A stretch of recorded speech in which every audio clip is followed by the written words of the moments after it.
let's just make them irrelevant. Okay? Welcome back, friends, to the Boiling Frogs Post Roundtable, the BFPR, or is it the Boiling Frogs Post Roundtable anymore? That is really the question on the table for today.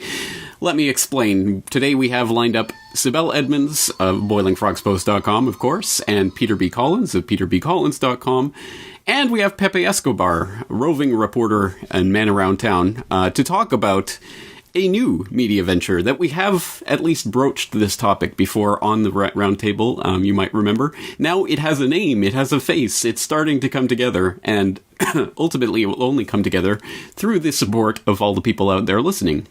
So let's start by putting it on the table. The new media venture is called Newsbud, and well, Sibel, you're here. Why don't you tell us what this is all about, how it came together, what you are planning to accomplish with this new media venture? Well, I guess in a way you can call it some sort of an evolution from where we started as partners and associates with Boiling Frogs Post. But then one of the things that I came into realization of was the fact that we are seeing three different categories of media landscape or platforms out there. Of course, one is mainstream media. We all know about them. Mega corporations, advertisement brand, and of course, they are also connected to the government. So I'm not going to really talk about that. But then with the birth of internet, we started seeing what was dubbed as alternative media sources. And many of those who actually garnered interest and following, they were co-opted by the same people basically who run mainstream media and fund mainstream media. Again, you're looking at two categories within this second category. I would say subcategory. One of them would be advertisement model, where you are dependent on the dollars, the money that comes from mega corporations, whether it's Walmart or McDonald's or Viagra or, you name it. Or you have this nonprofit model, which is like a con artistry in many ways. They are set up as 501c3 organizations, so they are exempt from paying tax. So with that, many people don't know about it. When you're a 501c3, if you want to be tax exempt, that comes with the strings attached from the government, because there are hundreds of pages of rules that you have to abide by. So those free tax quota is not coming without any strings attached. But their fundings of these nonprofit so-called alternative media comes from what I refer to the same mega corporation owners, billionaires, the dynasty families. I mean, you look at people like Rockefeller's foundations, the Koch brothers, of course, the evil of the evil of the evilest, George Soros, who spends tens of millions of dollars, this billionaire sugar daddy, feeding these so-called alternative mediums, the alternative media outlets, 501c3s. Look at them. There are so many of them. There are a dime a dozen. And look at their funding. Most of them on average get $8 to $10 million. And if you look at what they're producing zilch. I mean, when you're relative to what they are receiving. And they are absolutely controlled. The same NGOs I was exposed to during my activities with Congress, during my whistleblowing and the organization I set up, they come with strings. First of all, they tell you, these are the people you need to have on your board of advisors, and these are the people you're going to have as your board of directors. This is what you can say. This is what you can't say. Okay? And basically, they don't have to even push it that much, because they get these people, they give them the money, they create that dependency. People's salary depends on them. And then these people, they already self-center, because they know that if they don't make their sugar daddies happy, that funding, that grant next year is not going to come. Therefore, they actually self-censor. They don't want to piss off their sugar daddies. Let me put it that way. Then the third category is you have tens of thousands of individual bloggers, okay? And some of them produce really good work. But with 99.999%, many of them, they are limited by their resources. You're looking at a one-man or a one-woman shop, and most of these people, almost all of them, have to have daytime job, go work, pay rent, eat. They have families, some of them, to support. So they do it as a part-time. It's almost like hobby-based activities, and there are so many things that they can accomplish, but how could they? Because they have full-time jobs, they don't have the resources. To give you an example, even with our own website, Boiling Frogs Post, almost once every 2-3 months, I get documents from someone who claims to be a whistleblower, okay? Well, to examine that document, James, I need to authenticate it, okay? Now, I know places where I can get the document authenticated, but it costs money to do that. So even with our site, which is a little bit above maybe an individually operated, because we do have some support coming from our readerships, donations, and subscriptions, we are still so limited. And all the people who want to do investigative journalism, really investigative work or productions, they can't. It's like, well, maybe this week I have 2 hours or 3 hours. Anyhow, with Newsbud, what we want to do is we want to have this model that has it all, okay? One, it has no strings to any of the mega corporations, meaning no advertisements whatsoever. None of those marketing gimmicks or the advertisement gunks. No relations, no relation whatsoever with corporations, mega corporations. Two, we don't want to have anything to do with the sugar daddies. We don't want to have anything to do with those billionaires, whether they are Koch brothers or the evil Soros or the Rockefellers or the Carnegies or the Hewlett Packard's family. Look at them. Every single one of these major alternative media have the same evil bastards on their list. It's like, oh yeah, 500,000 from this. People don't know many of them, but they should go and look at, for example, Democracy Now! Why would George Soros pay $1.5 million a year to Democracy Now! Is it because he is like he's this monk, he's this person altruistic, he has such golden heart, he's a good person, he cares about your liberties, he cares about our liberties. Is that true, Peter? I mean, seriously, nobody pause, or not many people pause and think, why the hell is this guy giving $1.5 million to Democracy Now! What is it for? Unless they truly believe these people are noble people, wonderful people, okay, then they have to really take many of those information that come from these resources, from these outlets, with more than a grain of salt. Okay, so that's what we're going to do. No foundations. We want to be a model that says we are 100% people funded. And through people's subscriptions, through people's donations. But we also want to be able to counter the other side, the alternative media, well-funded ones, the ones that we talked about, and the mainstream media with the resources. We want to be able to have a team of investigative journalists all over the country and internationally.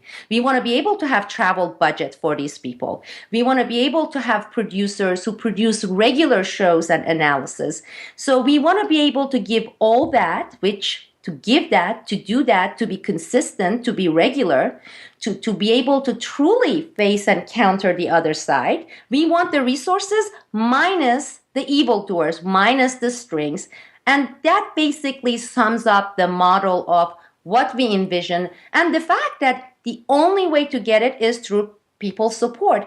And the only party we will be accountable to would be the people, meaning, let's say we get this started. Hopefully we will, okay, with your support, people, and we get going. If we don't do well, if we don't do what we are promising, in 1 year they'll put us out of business. They will say, heck with you. I'm not going to support you because you are disappointment, or you are not delivering what you promised. And very simple, we'll be out of business. That's the model. It's in a way, I know it's one of your favorite words, James. It's what I call volunteerism, and you call, meaning people, they like you, they are satisfied, they see the value in what you're doing, they'll keep you in business, they'll help you expand. They don't, you don't perform, you are not true, you're not sincere, you're out. That sums it up. Well, that is an awful lot on the plate. So I guess the question is, what content will be lined up for this new outlet? And on that note, I guess we can bring Peter into this conversation. Peter B. Collins, what expertise are you bringing to the table, and what is your role going to be in Newsbud? What I expect to be doing is to take the daily news and comment podcasts that I currently deliver as an audio podcast at peterbcollins.com and upgrade it to a video podcast that would be distributed on the Newsbud platform. And there are two elements there. One came out of our conversation at the roundtable a few months ago, where some of my podcast listeners know that I produce a podcast called Processing Distortion at Boiling Frogs Post, and they've wanted to try to use the same subscription to access both sites. And technically, we weren't able to make that work, and so one of the resolutions of that is to build this new platform, Newsbud, where many different contributors will provide the content, some of which was already being made. Other things will be custom and newly created for Newsbud. And so for me, it's the opportunity to move up, because I understand I'm a radio guy, that's my background, but more and more people who are accessing content on their phones prefer video over audio. They prefer video over text. And with the help of the Newsbud production team, and Cabal has been busy recruiting a lot of talented people to support us off camera, off mic, I'm very excited about being able to produce a daily or nightly news report that will be video instead of just audio. So that's what's in it for me. But I'm also very excited about being able to launch a new and independent platform. And I want to take just 1 second here to illustrate the importance of independence. This week, the Ringling Brothers Barnum and Bailey Circus finally announced that they are going to retire the show elephants that they have abused for generations. And I know a very talented news anchor who lost their job. I'm not going to identify the gender of this person. But this anchor was one of the top-rated people in the market on the #1 news station. And under previous management, there had been great protection, a real firewall for the reporters, and they could investigate fearlessly. But management and ownership changed. And when this anchor did an in-depth study of how Barnum and Bailey treated its elephants, and gruesome details about really the barbaric way they were kept and fed and mishandled by trainers, well, the station decided that the advertising money from the circus was more important to them than this talented anchor who had worked for them for 18 years. And this didn't get reported on that station. It didn't get reported anywhere. If I didn't know this person, directly, I wouldn't even know about it. And so most of the overt censorship that takes place is not visible to the consumer of news and information. And unfortunately, most of the people who work in the business no longer have any kind of independence or courage to say, well, if you're going to fire this anchor because this person reported the truth about a major sponsor of this station and the ownership, I'm out of here. Well, nobody left when this anchor was fired. And this is just an example of the way the corporate media in this country is dominated by advertisers. And there are a number of other stories I could tell, but this is the freshest and most recent. And I am delighted for this person that the story that cost the person a very important, high-paying job has finally produced a good result. But I think that the people who are watching this can understand that much of what you see on television, and more importantly, the things you don't see, are driven by the interests of advertisers And when we get to what Cabal likes to call the so-called independent media, well, they are compromised because of their dependence on the foundation funders and sometimes wealthy individuals who provide the money that keep their operations going. And so we are intentionally bypassing, these landmines on the road to good reporting, good journalism. And that's why I'm very excited to be a part of Newsbud. I didn't know about this. This is the first time I heard about it, Peter. I mean, that is just outrageous. It's outrageous. And not surprising, but yeah. Same thing with this. I hate it when they call these channels like National Public Radio and they use the word public or Right. PBS for it, the same thing. All people have to do is go to this page, and I will send you the link, James, and take a look at their funding. They have this pie chart, and they are showing, and this is National Public Radio, NPR, public, and you look at the public fund money that comes from the people is about 30%. And then you look at the money coming from mega corporations, about 20%. And within these, many military industrial complex corporations, mega corporations, $1 trillion corporations are included. Now, if they were to put a disclaimer at the end of each show that deals with the war issues for NPR, I wouldn't have as much problem. For example, if they're talking about Syria or they're talking about Libya or they're talking about Afghanistan or Al-Qaeda, if they would end and then say, by the way, the money for this show came from military industrial complex players, Northrop Grumman and Lockheed Martin and so on, at least they would give people an opportunity to pause and say, yeah, maybe I shouldn't really take what they are saying at its face value, because if they were to report on these wars related, stories, if they did the real job, those guys wouldn't be funding them. Those millions of dollars wouldn't come from the Lockheed Martin and Northrop Grumman, etc. Their lifeline, their bloodline is wars. They want more wars. As long as there are wars, they are going to have trillions of dollars. They'll be in business. You take away wars, and there will be no Lockheed Martin. There will be no Northrop Grumman. So when you're looking at that Diane Rehm woman and the rest of them talking about war stories, start looking at those dollar signs coming to them, millions of dollars from those war machine. They are reporting, they're getting money from the war machine to report. So even when they give you things that you say, oh my goodness, this is so balanced, really, go back, listen again. You will see there is no such a thing as balance. So that pie chart is really important, and I always emphasize it. So there are so many colors in their pie charts, and I will send you the link. You'll show it to our viewers. So 30% is this color, pink or whatever, is people. And then you have the mega corporations at 19-20%. Then it says 5% of their money comes from the government. Okay, so government is paying money to the NPR. Then they put foundations, which are the same people as the mega corporations. They shouldn't really distinguish between the two. So where does George Soros' money come from?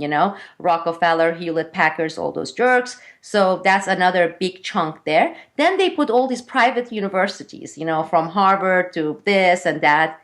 And then you look at that chart and all the different colors and the amount.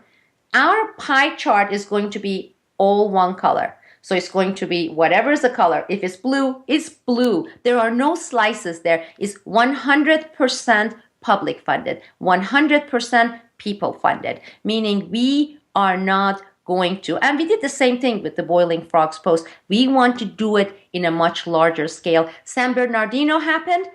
We already have several people. We are going to have more. What I refer to just like Pepe is going to be our roving cameraman. So the nearest person to that location is going to hop on the plane or drive 60 miles or 40 miles.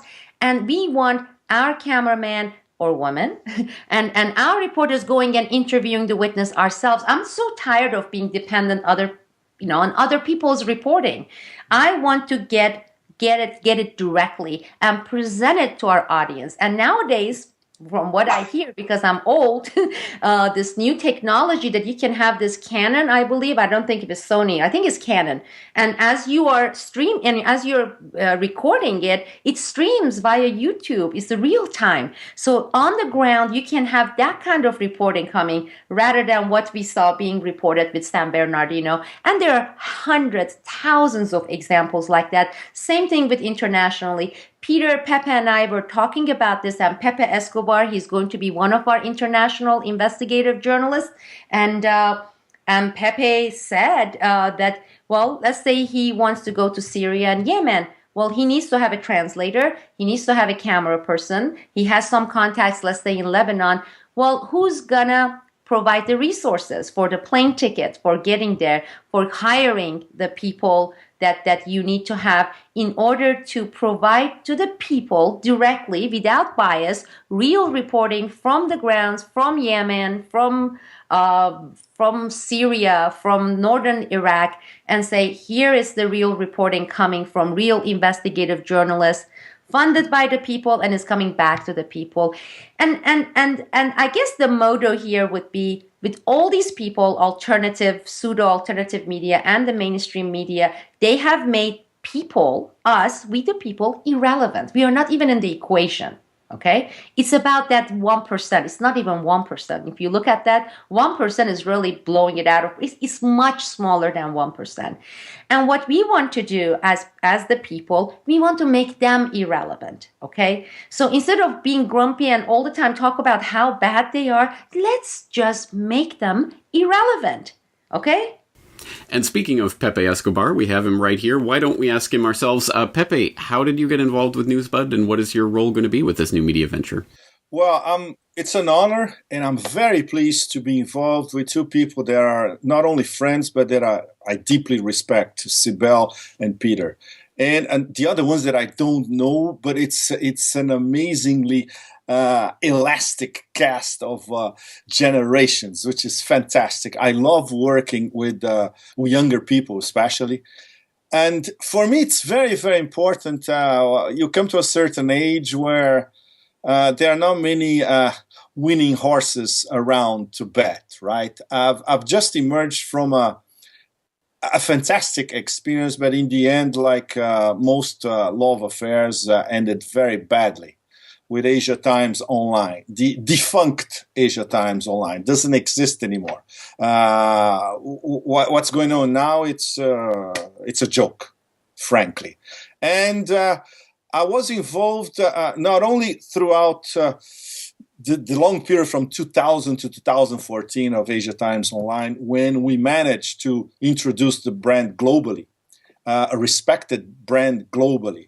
And as the roving correspondent, I was the face of Asia Times all over the world, literally, everywhere. So I was always the guy from Asia Times. And the problem is we were depending on an outdated model. We depended on one benefactor, in fact. Our Google ads were less than 5% of our revenues, maybe 7-8%. And our benefactor, it's a Chinese tycoon. Progressively, he got involved in myriad political, legal, administrative, managerial, economic, and very, very serious problems. And obviously, our funds disappeared completely at the end of 2013. When I was prepared to establish myself in Hong Kong for good, I was even renting an apartment, which is, in my case, is a huge step for a nomad. And I got a call from his secretary saying that Asia Times Online would be dead.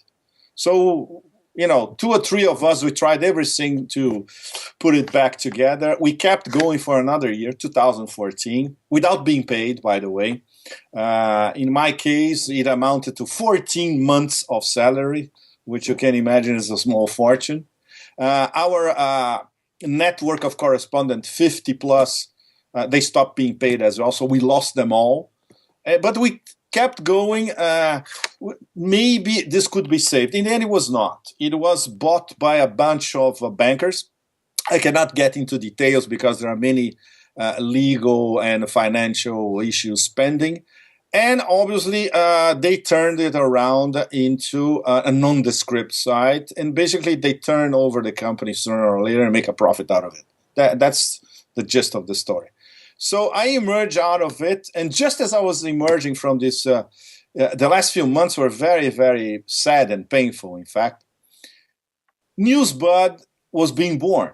And then I learned it from Cabal and Peter. And they invite me to be part of it, which for me, it opens an absolutely, it's a new territory, and at the same time, it's a continuation of what we were trying to do at Asia Times, online. When Asia Times Online existed, and you can go back and look at our records on the net, we published everything. We were open to everything. We had from neocons to the unofficial spokesman of Kim Jong-il at the time, publishing at the Asia Times. I managed to attract a collection of first-rate writers for us as well in the past few years. And then obviously they had to leave because they were not getting paid. And now with the new architecture organized by Cabal, essentially, it's financed by the viewers and readers, supported by the viewers and readers. So it's basically you, all of you, who are going to decide if we live or if we die and how we're going to live, and the stories that really matter to all of you. So my role will be to keep more or less doing what I've been doing this past 15 years, which is to tell the story of Eurasia. Bits and pieces here and there, but basically it's the drama inside Eurasia all over, and now the integration, the big opera of the future, which is this vast integration across Eurasia, the new Silk Roads, the Eurasian Economic Union, the integration of Iran, and not only to the rest of Asia, but to international markets, the interaction, of course, between the US and NATO, the West, with the re-emergence of Eurasia, which used to be the center of the world for millennia. We can never forget that. So the fact that I'll be able to do this inside Newsbud is it's like a rebirth, and for me, it's a personal renaissance as well. Okay, Cabal, we have Peter, obviously. We have Pepe. Obviously, you're going to be republishing Corbett Report content. Who else is going to be on board with this?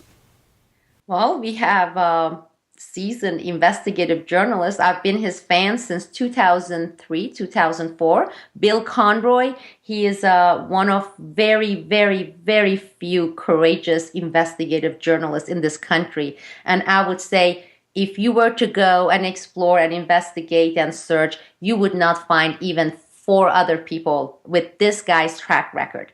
And it's not only his professional journalism qualifications, which he's been doing for the past 30 plus years.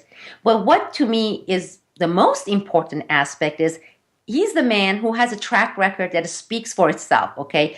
Integrity. He's been independent minded, and he has shown integrity for 30 plus years.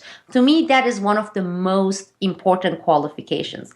In some cases, Bill Conroy had government people showing up trying to get his sources.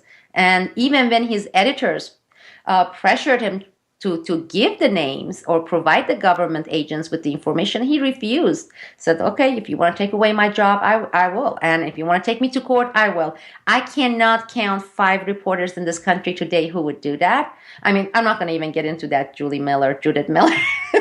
But so he's going to cover national stories, investigative stories nationally. We have Pepe Escobar, of course.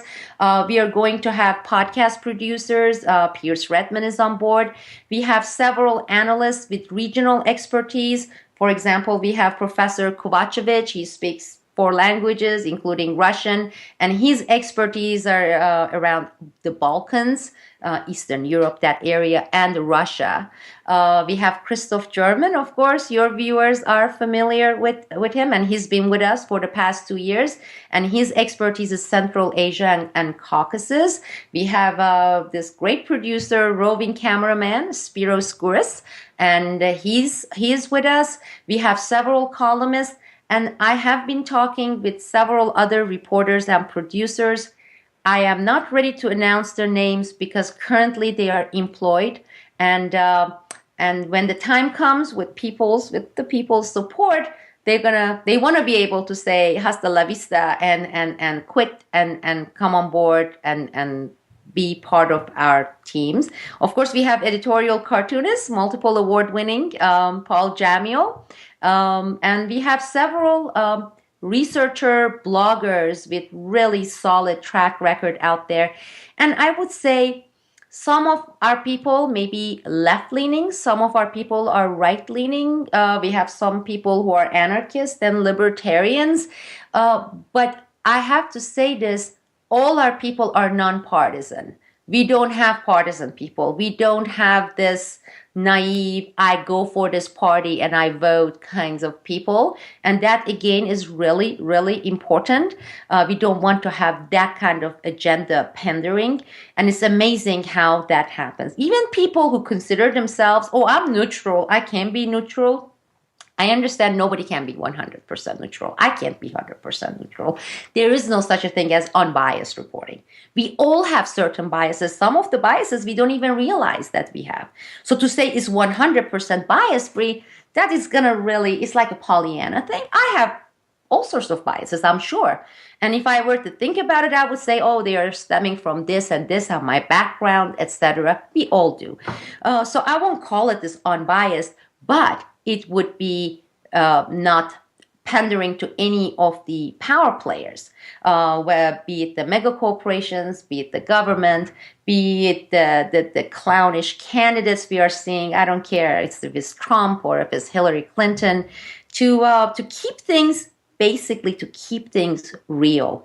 And that's one of the things you don't see. You see so much, that smoke that is pumped inside the room and all these mirrors and that's not going to be the case with our organization. And that is if people support us.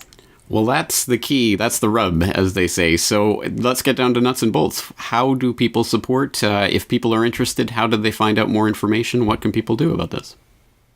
Well, we have exactly 1 month to our crowdfunding. Fundraising is going to be launched in either Kickstarter or one of the crowdfunding platforms.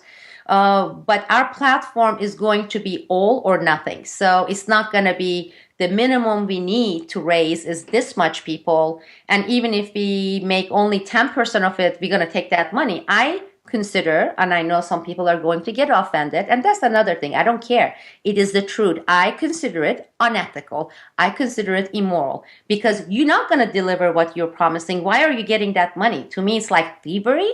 So it's the all or nothing model. And that amount, and that's going to go for 60 days, our Kickstarter.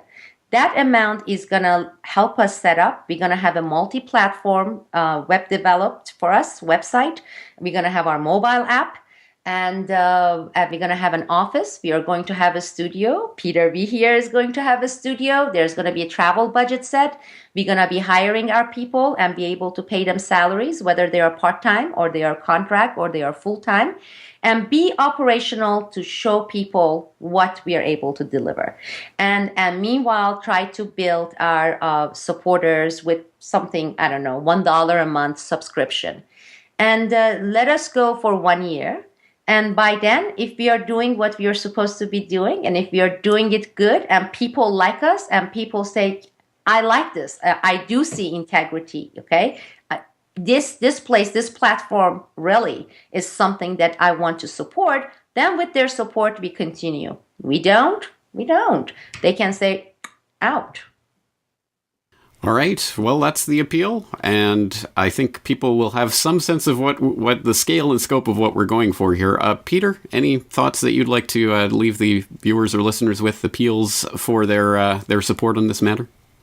Well, as Sibel mentioned, we are building to our launch of the crowdfunding campaign, which will be on Valentine's Day, and we're going to be doing a live streaming video telethon that day. So I'm looking forward to that.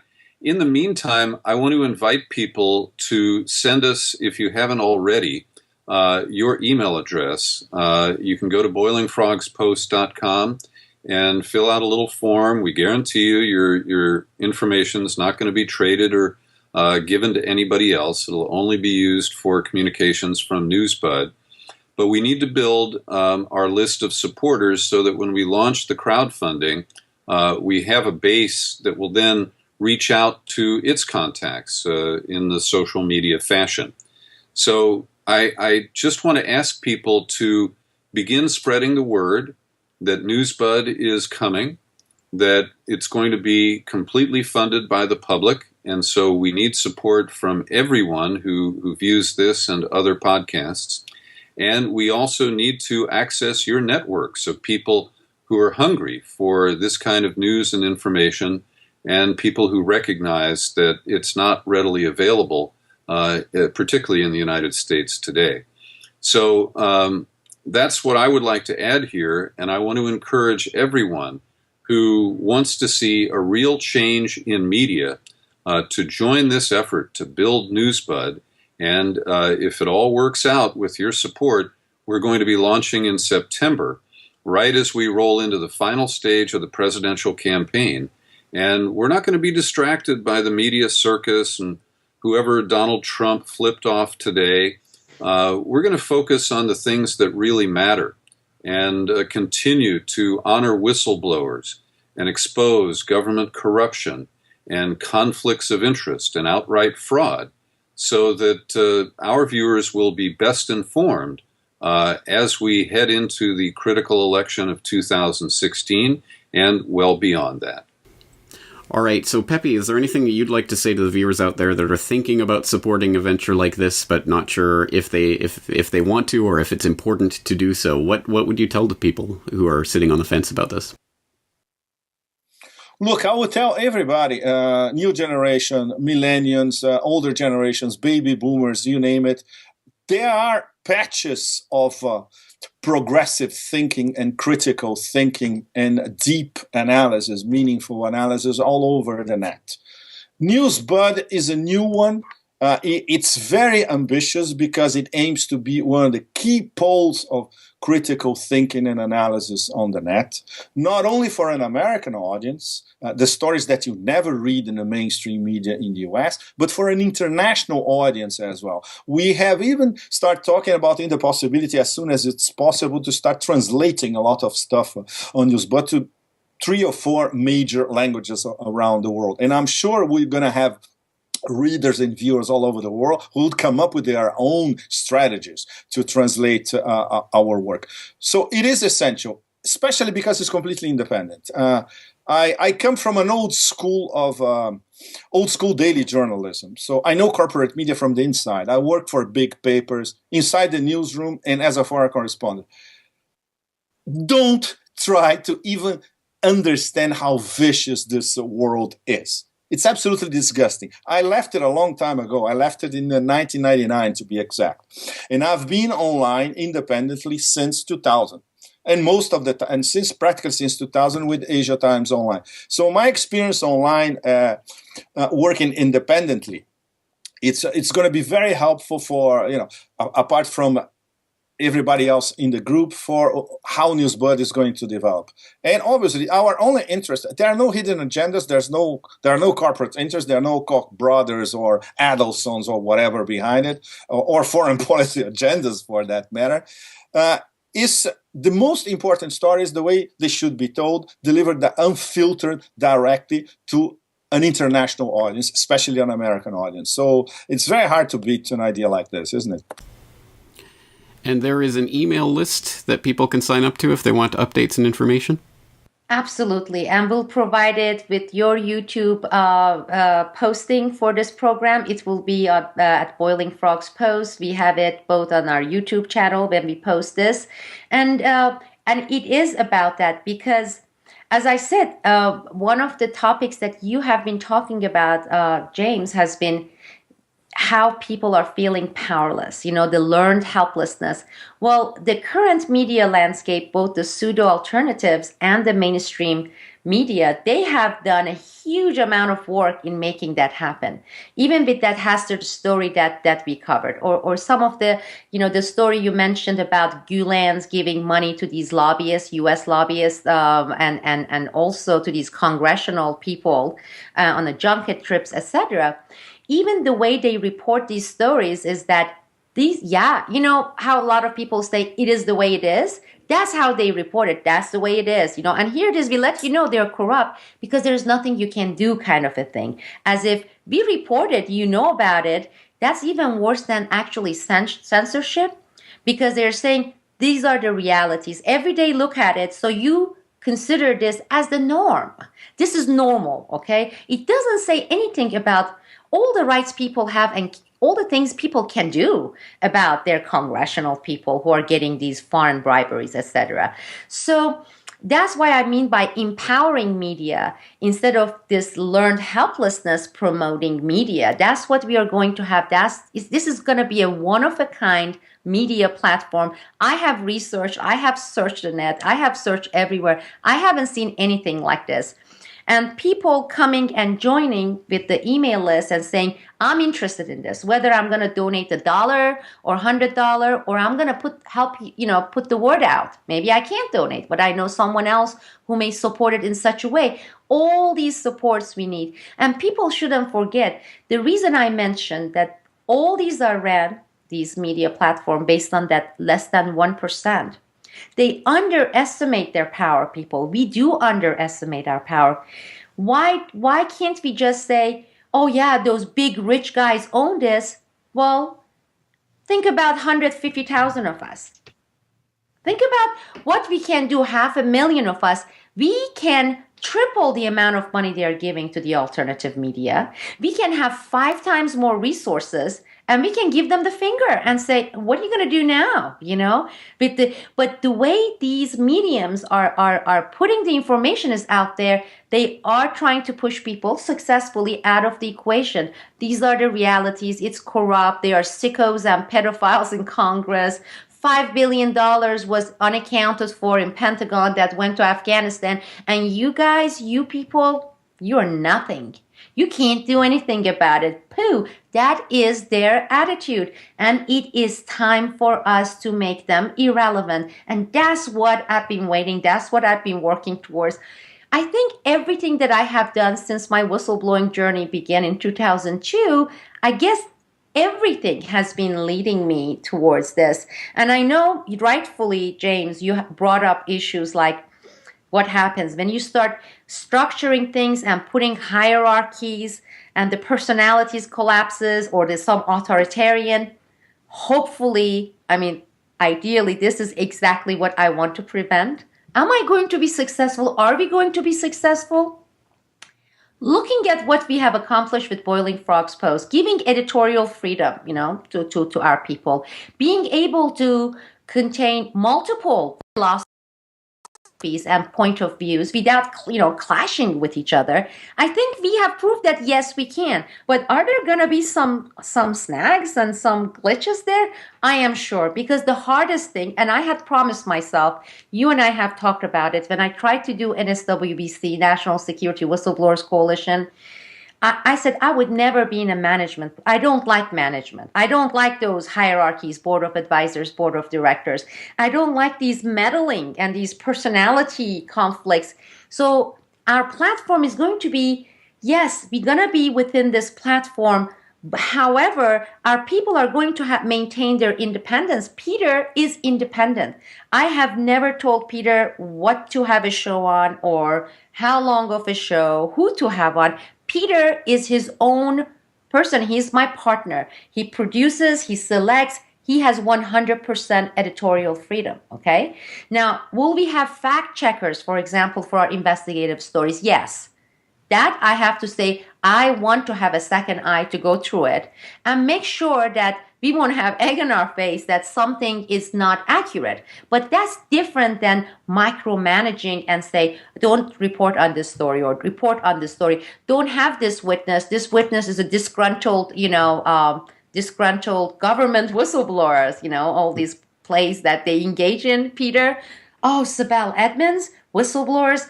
Yeah, well, what do you expect? She's disgruntled, or that whistleblower is disgruntled. That's why they are saying these about these agencies. We are not going to have that. So we are going to maintain our independence, but yes, to a certain degree, we are going to have structure in place for fact checking, for promptness. For example, if we say this show is going to be at this day, it's going to be on that day, or all those important ingredients that separates the professional journalism for journalism as a hobby. So we're gonna strike a balance.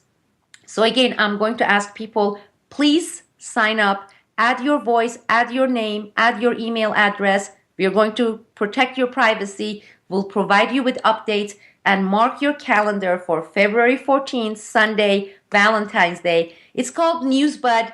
Give us a bud for Valentine's Day on that Sunday. Give this platform, give this 100% people-funded platform a chance, because we haven't had it. And otherwise, we don't have the right to complain. When we have the opportunity, if we don't support it, then we don't have the right to come and constantly nag and bitch about, oh, how bad this is and how bad that is. Here's an opportunity. We can make it happen together. All of us together will make it happen. That much I believe. Now it depends on people. How much do you want it, and how much you're willing to do to support us, so we can do this collectively. Well, it is, I guess, increasingly a stark choice between the Ringling Brothers Three Circus media or the people-powered media, and it is a choice that's going to be in the hands of everyone who's listening to or watching this conversation. So I hope people will go and join the email update news list. Again, we'll have that link in the notes along with some of the other things that we've talked about. And again, we'll just have to put it out there for the people. Get February 14th circled on your calendar, and we'll kick things off in earnest at that point, and there will be more information not only here in this forum, but also, of course, at boilingfrogspost.com in the coming weeks. There's also, I think we should direct people's attention to a recent conversation that you and Peter and Pepe had by yourselves on this as well, so we'll direct that and put that in the show notes. Okay, lots of information to get people started. I'm sure there will be lots of comments and questions, and we invite and encourage your feedback and participation as always.